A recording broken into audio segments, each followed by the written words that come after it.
All right, Big Daddy Kill on that. How CSGO Pro, oh my God, played 10 years ago is shocking. What you mean? What changed? Were they just actually good at the game? I feel like nowadays people just are not as good as they used to be.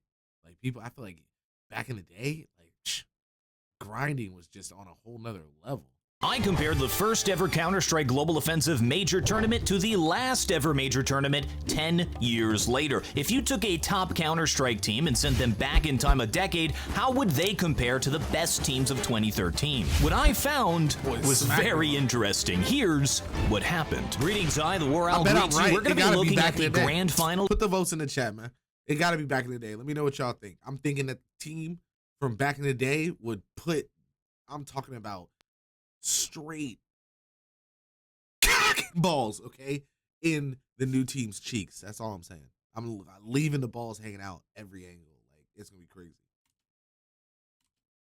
Okay. Finals of DreamHack winner 2013, the Ninjas in Pajamas versus Fnatic on Inferno. What a nostalgia blast. I only had good, tingly, happy feelings while watching this back, remembering a better time, a simpler time. I watched this live along with about 100,000 other people. They were different times. And yes, you're going to be seeing a lot of jumping through smokes today. For our modern equivalent to compare, we have Heroic versus Gamer Legion from the semifinals of Blast Paris 2023. This was an extremely good match and a great example of modern Inferno. The first thing that blew my mind and was a huge difference was utility usage. Let's look at some default setups from 2023. Heroic splits 3 mid, 2 alt, flashes mid for control, does default Molotov into apartments, and uses Molotovs and flashes to push up banana and fight for banana control. This is all basic stuff. You're even going to see this in casual pugs almost every single round. But if we go back in time, it's completely different. Notice nobody purchases a Molotov, which is the bread and butter of T-side Inferno. In fact, not one single T-side player purchased a Molotov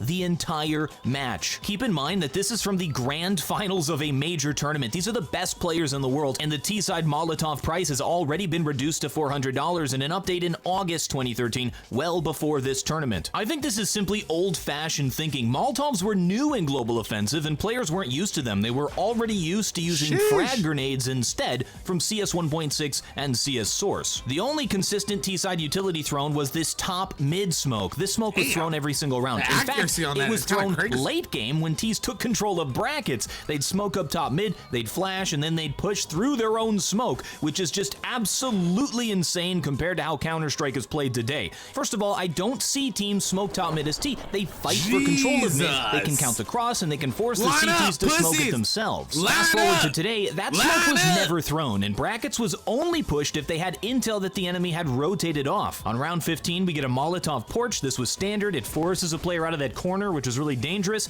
and a smoke is thrown to block off the arch side. The arch side is where operas like to play, so you don't really want to push that blind. It is crazy how much better players have gotten over the years and how refined the meta has gotten. You can see how Counter-Strike has become even more cerebral over the years, and I absolutely love it. When I think Inferno, I think save meta. Inferno A site is the most difficult site to retake in the game. Here we have a 3 versus 3 after plant scenario. Heroic, they feel around, they try to find something, they can't find the pick. Uh-oh, time to save. You see this a lot. But if we go back in time to when men were men, the soy save versus the Chad retake, we got a 2 versus 5 after plant scenario. That's right, they go for it. As we watch this historic retake, I'd like to thank the sponsor for today's video, Drink Control. They're a meal replacement that actually tastes good. Now, I use almond milk. You can use whatever you want. Water, cow milk, I don't care. It's got protein, carbs, vitamins, minerals, probiotics, all the stuff you need while tasting like your favorite breakfast cereals from your childhood. I like consuming Drink Control when I'm editing videos. I'm in the zone. I don't want to get up and go do lunch and make a whole thing out of it. With all this increased productivity, maybe we'll get back to doing a video a day once Counter-Strike 2 comes out. They also have these meal on the go bars. I have a few of them sitting on my desk so I don't have to leave my chair. Best way to try them out is the bundle builder. I have a link in the description that'll take you right there. You can pick a bunch of different flavors. They have a lot of that Oreo. Just anybody else get fucking barrel extended, my boy. Oh my God. Find the one that you like and you get up to 30% off. If you eat Cinnamon Toast Crunch, your mother, obviously, like, I think that she was probably getting like DP'd like consistently throughout the whole pregnancy. which is why you're into so much disgustingly freaky. That's what I'm thinking. You're just nasty, gross. Family's useless. Everybody hates you. Life sucks. Yeah. Doing this. Also get an extra 10% off by using my code WAROWL. Thank you to Drink Control for sponsoring the video. So, they go for a 2v5 retake. They somehow managed to do it, and just in case you think, oh, they were just in a good position, they're able to pick off a few guys and set up a good scenario, the very next round, they do it again. Get right, sees this bad smoke. Is he gonna walk around the side of it to get a good angle? Nope, gonna jump through. Actually gets that tap though. Now it's a 1v4 and Freiburger's like, yeah, that seems doable. And he makes it look doable, to be honest, but the ninjas finally lose around here. Now I don't want all of you in the comments going, they was bad at Counter-Strike. You have to do you pimp slap your homeboy for like letting him jump out that smoke and kill both of you? Like, which person is more mad? The guy that he kills first or the guy that he kills second? Cause I'm upset. Like I like my mind is just blown. Like I'm like, are we like, do we just fight each other? Like somebody's got to take a pimp slap for that.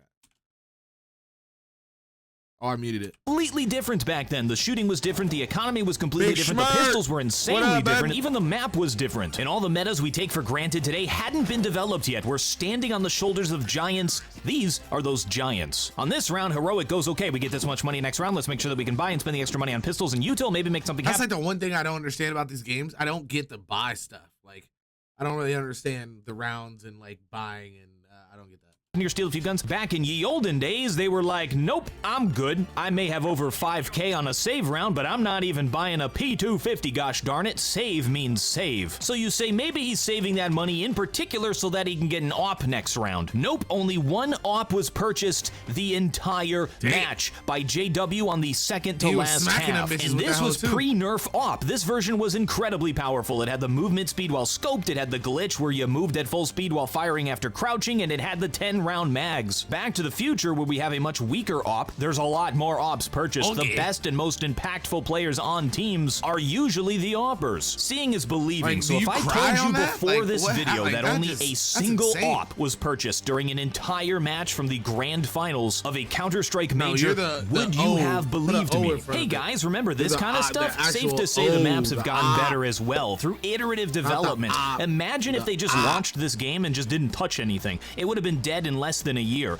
Other developers, take note, map design does not end on release. You're not going to get it perfect the first time. It will continue forever. As long as people are playing it, you're going to have to make changes. Looking at the mechanics, it's tough. It's not something I'm going to get into the weeds on because it's an old demo with a low tick rate, and the mechanics of shooting and moving were different back then. But one thing I noticed was how much movement was going on while shooting. Flasha was the MVP of this tournament. He had this great mouse technique of picking it up a lot, but just look at the movement back and forth while spraying. It's very interesting. He can dance all day, he can dance all day. Let's compare that to a modern example. IM, or the casters were saying it is Imma. This was the player I was most impressed with in the recent major. His movement and aim looks way smoother, it feels more deliberate, it's snappier, and yes, a lot of this has to do with the different game mechanics. The point of this video is not to say old bad, new good. It's to look at the difference, because it really is startling how different the game just looks. I am astounded by how far Counter-Strike has come, from the beginning of Global Offensive to the end of Global Offensive, the Alpha and the Omega. And I've been around for all of it. I played the game for all of it too, so I didn't realize, I didn't even think of it before watching this old demo, how insanely good not only the pro players have become, but regular old face-it plebs like myself. After watching this demo, I have confidence that if I took a random group of Face-It level 10 players and traveled back in time 10 years, we'd be able to win the major. Of course, the prize pool back then was only $250,000, which after accounting for the recent inflation comes out to the value of a double cheeseburger with a small side of fries. We now have way more hours in the game. I probably only had a few hundred hours when this was played, and now I have over 10,000.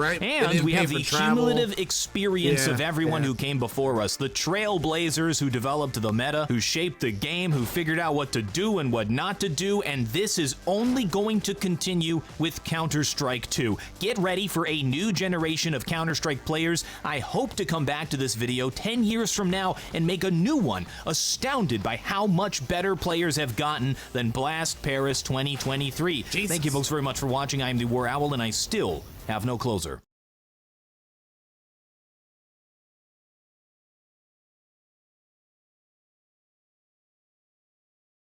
Did he say who was better? What the fuck?